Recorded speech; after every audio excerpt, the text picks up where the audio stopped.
In this video, I'm going to talk about how to land your first fundraising deal, even if you're just a beginner. Really quick, if you don't know who I am, I'm Marcus. I'm the owner of Hometown Laser.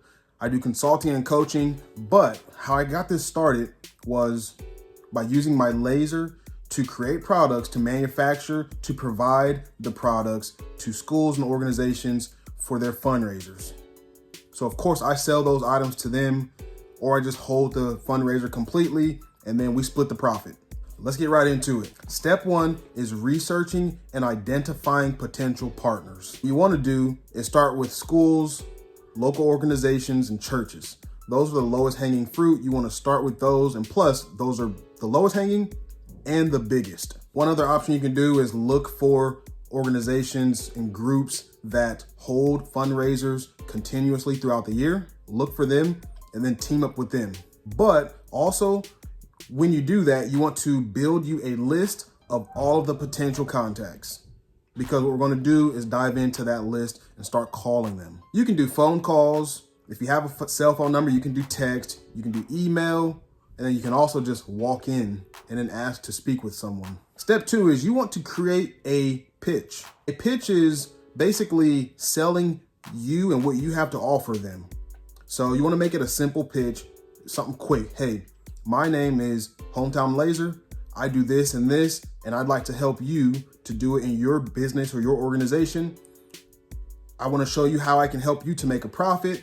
We can split the profit. Boom. You know, just leave the floor open to them. Once you explain yourself, once you pitch what you do, how it can benefit them, then just wait for a response. Now, if you're a beginner and you don't have any fundraisers that you've done yet, then you can't really do this part. But if you've done fundraisers before, then you can talk about testimonials, success stories, reviews. You can name drop, talk about who you've worked with in the area. Those are really key. But here's something that you can do if you've never done a fundraiser before. You can actually just do like a giveaway or some type of partnership with a school or a funeral home or a church where you just give something away. So let's choose a church, for instance. I think a lot of churches do monthly baptisms. Some big ones may even do it weekly or bi-weekly. So what you can do is just offer to give and donate, say a keychain or a plaque or something that has their name, their baptism date, how old they are, a quote, favorite Bible verse, whatever it is. You just create that and then say, hey, I'm going to give these to 20 people at your next baptism date and at free of charge. I'm just going to donate. And then once you do that, they're going to be so grateful for that. They're going to say, hey, that's awesome. Thanks. We'll accept those. What do you want from us? Then you'll say, hey, no payment. I only want a review from you or a testimonial. So then you can use that testimonial or review and say, hey, I've worked with this church or this organization, and this is what they said about me and my company. Would you be willing to work with me because of that? So that's one way to get reviews. Now, step three, you got to remember that you're the professional here. And these people, they've probably never been approached by someone like you doing what you're doing. So, and at first I didn't think that, but when you do think about it, a lot of these home lasers are new. This is a new thing. So schools have been around for thousands or for 1,000 years or something, hundreds, I don't know how long, but schools have been around for a long time. These lasers have not been. So when you approach them, they may not know the benefit right up front. So just be persistent and consistent, be polite, but you want to just keep on calling, keep emailing, keep texting until they tell you to get away.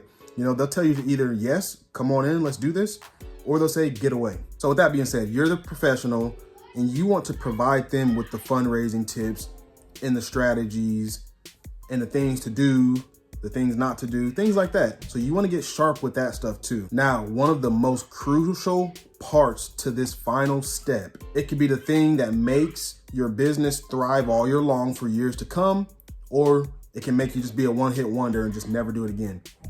You want to, once you find a successful partner and then the fundraiser goes very well, you want to ask them for the review and the testimonial. You want to ask them for referrals, and then you want to ask them if they want to do it again next year. All right. And if they're willing to do it again next year, they're probably willing to do it again for years to come. Then you could pivot from that and say, hey, I don't only do fundraising for Christmas. I could do your fundraiser for Easter, and I could do a fundraiser for Valentine's Day and for Mother's Day. And then you can just tag them on, just, hey, I can do this, I can do this, I can do this. And then that's how you can easily reach that 10 fundraisers per year number. Okay, so if you're feeling stuck, don't worry. I do one-on-one coaching and consulting. I can help you out with this. The email is in the description. Click on it, send me an email, tell me what you're looking for. And then also, I have my master course coming out here very soon, about a week away, maybe 2 weeks tops. And within that course, I'm gonna provide you with some documents. It's gonna be email templates, cold calling strategies, how to reach out to people, the exact strategies that I use. And I'll also give you my catalog template and show you how to put that together too. So I appreciate you watching. I hope this was helpful for you. Hope it gives you an idea of what I do and how you can implement this into your business. If you have any other questions, comment below. Have a good one. Bye.